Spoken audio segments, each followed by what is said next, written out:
My name is Chris Wichtendahl. I've been pretty much making up stories my whole life, but I've been writing, with the goal of actually writing stories for about 15 years now.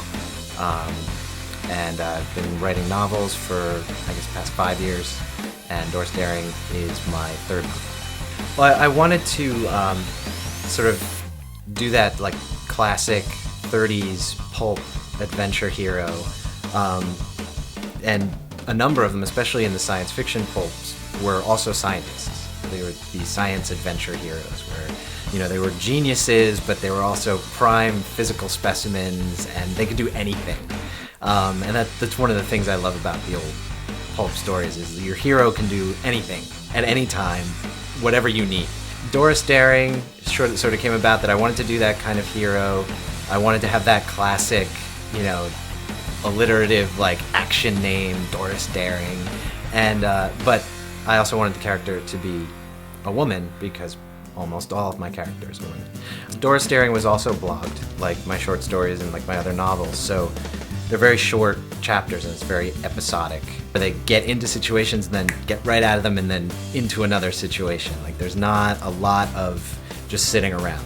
But I do try to get into the characters too. I don't want them to just be these sort of one-dimensional stock characters. I want them to be people to the reader. I want the reader to be able to relate to them and see them as people and care about them. So I do delve into their character a bit. I put a lot of humor into it because that's part of my thing. I like things to be funny whenever possible. It's small. It's like 4 by 6, so it fits in your pocket. It's a quick read, and it's very much an escapist kind of thing, which is again what the old pulp sci-fi was. It was just something it was something to make you forget about the fact that you were living during the Depression. So you're welcome. So the book is about obviously the title character, Doris Daring. She's the classic, science adventure hero, and she has it's sort of hinted at in the book that she's been doing the adventuring thing for a while. Like, this is almost one more adventure for her. There's something else going on, and Dr. Daring sends Doris out into space to try and find someone or something out there that she could bring back to help us and save us. And so along for the ride, our cast of characters, there's the robot, Automata, who Doris actually invents. She builds her. The pilot of the ship, Dash Watson, who has been Doris's pilot and companion for many years. And she's, the classic, super pilot, can fly anything and can fly, rings around anybody else and can dogfight through the center of the sun and, all that kind of crazy stuff. There are 2 brothers, the Walkers, Clint and Rick. Clint is about 10 years younger than Rick, and he's the classic square-jawed sci-fi hero, and he's their weapons master. He's the master of all weapons, including the weapon that is his body. Like, he can kill you 8 different ways, but, he's a really nice guy. His older brother, Rick, is a scientific genius. He actually was the one who finally had the breakthrough that allowed them to build this interstellar engine. So he's their chief scientist. He's the drug addict on the ship, and in this alternate world, there's this drug called Savant that enhances your intelligence, and he's been hooked on it for the past 15 years or so. There's the villain of the piece, the arch nemesis, if you will, Professor Lilith Kane. That should give you an idea as the kind of person she is. She is just, if she wasn't a woman, she would have a big long mustache and she'd be twirling it the whole time.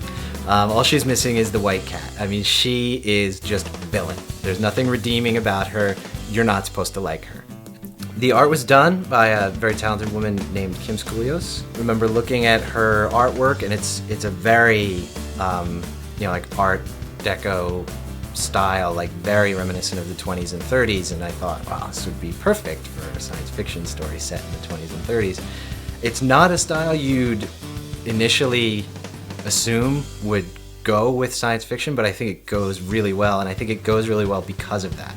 Because I think I'm telling a somewhat different kind of pulp science fiction, so it sort of demanded a different kind of of illustration. I really loved what she came up with. The robot character in particular, I was going to go somewhere completely different with that character until I got her first sketch. And then that's completely changed my whole approach to the character. And I love when that happens. I collaborate with a lot of artists, and I've been very lucky in that I end up collaborating with these artists who just completely bring everything to the table. Like they just by their participation, they change the story and influence the story, and she definitely did that. So I was very lucky. Basically, I really like everyone to buy this book. I had a lot of fun writing it, and I think you'll have a lot of fun reading it. It's very light, very fun. There's adventure, excitement, romance, comedy, a little bit of drama, some pathos, and just a few tender moments in there too. And I think if you're a fan of science fiction at all, or that kind of adventure fiction, I really think you'll like it, and you should give it a try.